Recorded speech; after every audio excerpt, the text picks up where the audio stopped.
Abrimos una nueva edición de Café Financiero con toda la información necesaria para manejar mejor nuestro dinero. Hoy vamos a hablar de seguros de vida. Te vamos a contar cuál es la oferta que existe en nuestro mercado de esta cobertura que nos permite proteger a nuestra familia contra la posibilidad de perder a su principal fuente de ingreso. Vamos también a repasar lo sucedido en los mercados de capitales y en el último bloque vamos a analizar los hechos más destacados en materia económica estos últimos días con la compañía del economista Rubén Lobolo. Quédate con nosotros. Tras el siguiente intervalo vamos a regresar con todos estos temas y vamos a responder como siempre a todas tus inquietudes.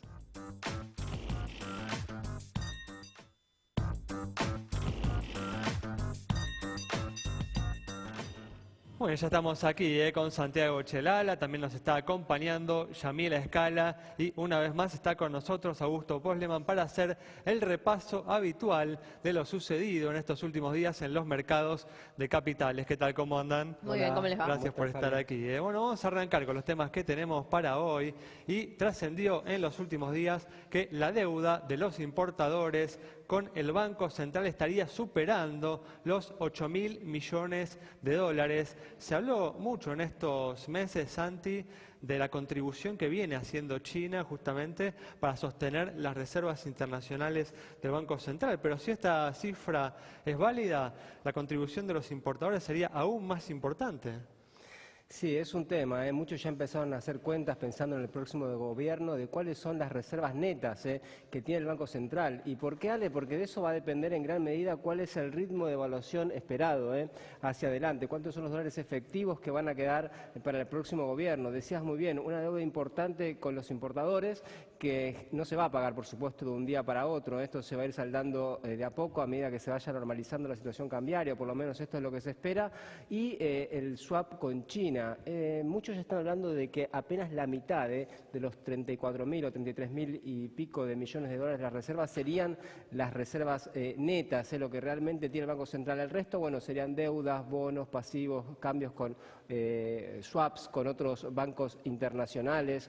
Y a partir de estos rumores es que esta semana se disparó todavía un poco más el dólar informal, superando en el día de hoy, por supuesto, los 15 pesos con 15. Es un tema que hay que seguir muy de cerca porque recordemos que en octubre hay que pagar más de 5.000 millones de dólares también del BODEN 2015, el vencimiento más importante que tiene el gobierno en tema de deuda y por lo tanto van a ser todavía menos las reservas que van a quedar hacia fin de año y por lo tanto el valor real del dólar. Mucho va a depender, Ale, de lo que pase con las expectativas en el próximo gobierno, a ver si efectivamente van a ingresar dólares de balanza comercial, del lado de las inversiones extranjeras y si se va a tomar nueva deuda, aunque sea deuda multilateral con algún organismo como el Fondo Monetario o el Banco Mundial.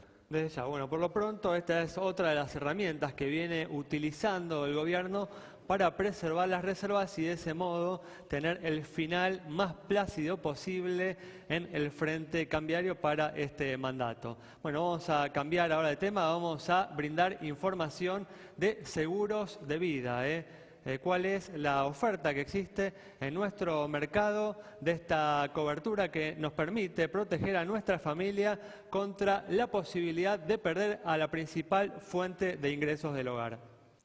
Vamos a pensar entonces en la posibilidad de estar protegidos en una situación tan desagradable como esta y no verlo como algo lejano, sino como la posibilidad que tiene una persona que justamente no le ofrecen un seguro de vida en el trabajo, que no se lo dan directamente o que no tiene ahorros para afrontar la situación. Lo que hay en este momento para el mercado, y como siempre les vamos a traer un ejemplo, para un hombre casado de unos 40 años con 2 hijos por un lapso de 30 años y una suma asegurada de 325.000 pesos. Lo más barato, arrancamos con SMG, 170 pesos por mes, CNP 195, Mercantil 216, Binaria y Sancor 220 pesos. Un poco más arriba ya, la segunda en 225, San Cristóbal 227, 235 para Allianz MetLife 240 y Zurich 245 pesos por mes. Si agregamos la probabilidad de la invalidez y tenemos estas dos coberturas, bueno, ya desde ya que se encarece el valor de la póliza y tenemos en 195 a SMG, CNP 215, 250 para Binaria, Sancor 270 y MetLife 290 pesos. Ya lo último y lo más caro de las compañías que analizamos, Allianz 305, Mercantil 308 pesos por mes, la segunda 312, 315 para San Cristóbal y Zurich en 330 pesos por mes de nuevo. Bueno, un valor muy acotado para lo que esto puede representar en una situación dramática o lo que fuera. Estamos hablando del jefe de familia y la posibilidad de estar cubiertos. Desde ya, este es un ejemplo. Depende la suma que se ajuste a la familia, lo que uno pague por mes, pero para empezar a tener un primer acercamiento.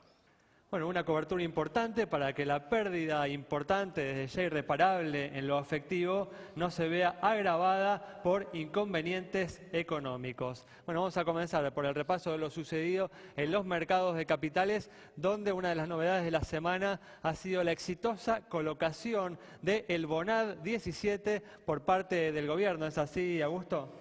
Es así, tiene que ver con hoy la posibilidad de tener una ganancia de capital. Estos instrumentos, recordemos que ajustan por la devaluación del tipo de cambio oficial. Por eso, son en pesos, es una inversión en pesos. 10.000 millones de pesos es lo que colocó el gobierno, no 1.000 millones de dólares o 1.000 y pico millones de dólares como se leyó en algunos medios. Son pero 10.000 el millones de capital pesos. del bono o el pago del bono está relacionado con lo que suceda con el dólar oficial, ¿no? Claramente ese es el incentivo que hoy tiene un inversor que pone a un tipo de cambio inicial 9 pesos con 80 cuando el oficial está 9,20. Eso da hoy, al momento de hoy, una tasa de interés negativa.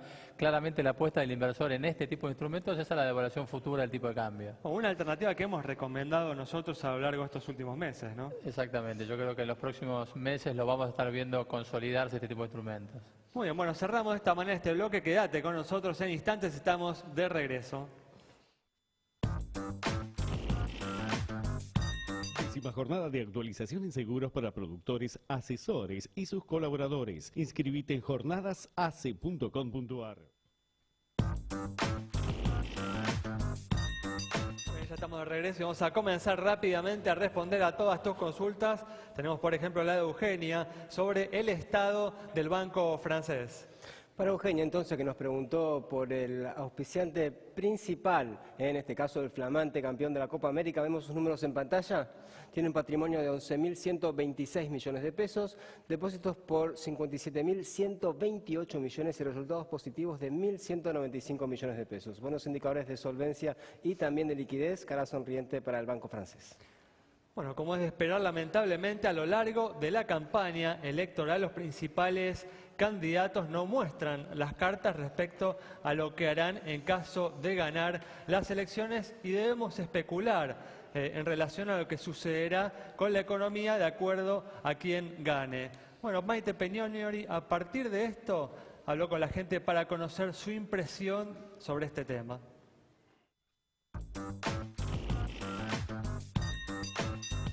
Café Financiero conversó con los votantes para saber cuáles son las principales diferencias que encuentran entre los principales candidatos y cómo creen que será la economía con cada uno de ellos.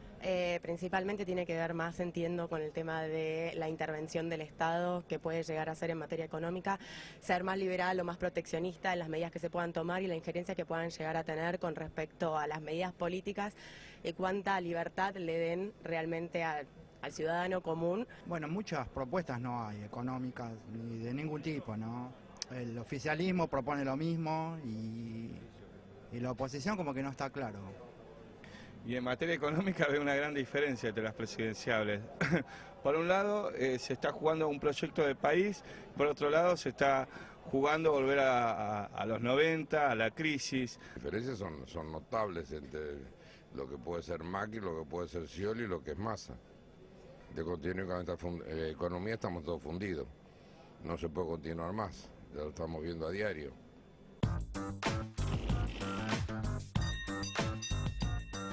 Bueno, hay que decir que gane quien gane, Santi, el margen de acción con el que va a contar va a ser realmente acotado, teniendo en cuenta el estado en el que va a recibir la economía.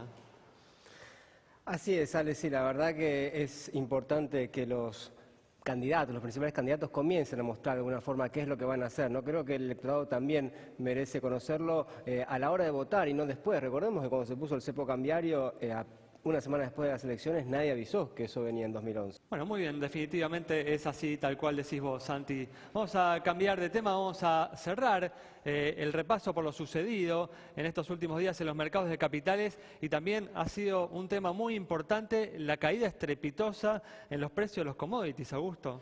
Sí, vimos en la semana un inicio con las monedas, sobre todo con el yuan, que empezó a tener movimientos de devaluación de 2% el primer día, 1,8 el segundo día. Eso generó algún ruido en general en los commodities, con precios en mínimos, diría yo, en la soja y en el petróleo en los últimos 6 años. Cerramos la semana con una soja en niveles de $330 y el petróleo en niveles de $40, precios que eran impensados hace unos meses atrás. Bueno, la soja, el principal producto de exportación de la Argentina, realmente un tema preocupante. Va a sufrir, esto en la economía va a tener un impacto seguro, ya lo hemos visto, los precios de los principales activos relacionados con la soja, las acciones han caído en la semana 3, 4, 5% y creo que hasta que esto no se defina vamos a ver muchísima volatilidad en el mercado. Bueno, vamos a seguir hablando de esto en el próximo bloque, ahora vamos a cerrar justamente este bloque respondiendo a una consulta sobre la situación de una compañía de seguros. Para María José, que nos preguntaste sobre Allianz, estos son los valores de esta compañía. Pasivo, 3.202 millones de pesos como activo, activo 3.202 millones de pesos, pasivo 2.604 millones, patrimonio 597 millones de pesos, resultado positivo 127 millones, primas 4.840 millones, se informa 2.161 juicios, con indicadores que se condicen con los del promedio del mercado, es que le otorgamos la luz verde de nuestro semáforo. Y recuerden, @Café Financiero en Twitter, en Facebook también nos encuentran como Café Financiero, nos escriben y les respondemos. Bueno, cerramos de este modo este bloque. Al regreso vamos a estar dialogando con el economista Rubén Lobolo para analizar los hechos más destacados en materia económica de estos últimos días. Décima jornada de actualización en seguros para productores, asesores y sus colaboradores. Inscribite en jornadasace.com.ar. Bueno, ya estamos aquí con la presencia del economista Rubén Lobolo para analizar los hechos más destacados en materia económica de estos últimos días. ¿Qué tal, Rubén? ¿Cómo andás? Muy bien. Gracias por estar aquí. No, por favor. Bueno, justo hoy, decíamos en el bloque anterior, cayó fuertemente el precio de las hojas, su nivel más bajo en 6 años, por debajo de los $330 la tonelada. ¿Crees, Rubén, que este tema, sumado justamente a la devaluación de Brasil, tenemos al real en su nivel mínimo en 12 años, modifica el panorama económico estos últimos meses de la gestión de Cristina Fernández de Kirchner?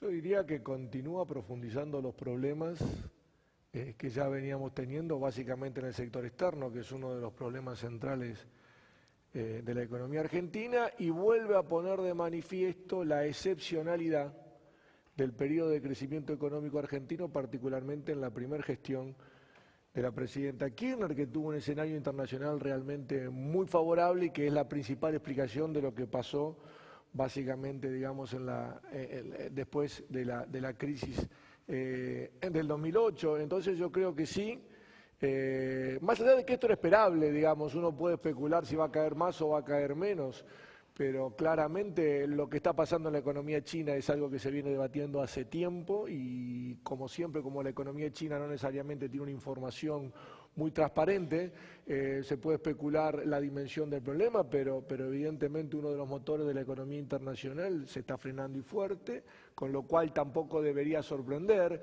el tema de la devaluación, en el sentido de que claramente han venido intentando otros mecanismos en China para reactivar y no han podido, han vuelto a la clásica devalorización de la moneda. Y obviamente lo que están haciendo en gran medida los competidores argentinos en términos de mercados internacionales es tratar de acomodarse a eso. Y Argentina está repitiendo un escenario que yo llamaría de estabilidad que previene una tormenta, digamos. Es como que está en una especie de meseta, sin tomar grandes medidas, probablemente explicado por el escenario político eleccionario, y bueno, uno está esperando que se hagan cosas que son, a mi modo de ver, muy importantes, ¿no? ¿Crees que las consecuencias de estas cosas que se vienen dando a nivel global y que afectan a la Argentina se van a ver con el comienzo del próximo mandato o durante el próximo mandato, no en estos meses que quedan de este mandato?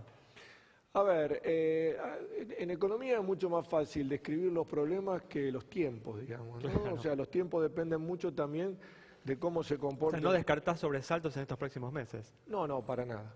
No lo descarto para nada porque en realidad el escenario económico de Argentina hoy, salvando las diferencias, digamos, las diferencias de la regla de convertibilidad, es muy parecido al final del gobierno de Menem, al menos cuando iba a haber un cambio de gobierno, había un régimen económico que claramente tenía problemas por todos lados y nadie quería hablar de eso. O sea, es muy llamativo ver como el tema económico, cuando toda la gente que está en la materia está hablando de los problemas estructurales que tiene Argentina, no es un tema de campaña, entonces todo el mundo lo deja ahí, no se puede tocar nada, pero mientras tanto los problemas Increíble, se siguen ¿no? Que como acumulando. sociedad no debatamos justamente los problemas que hacen al futuro, ¿no, de la Argentina.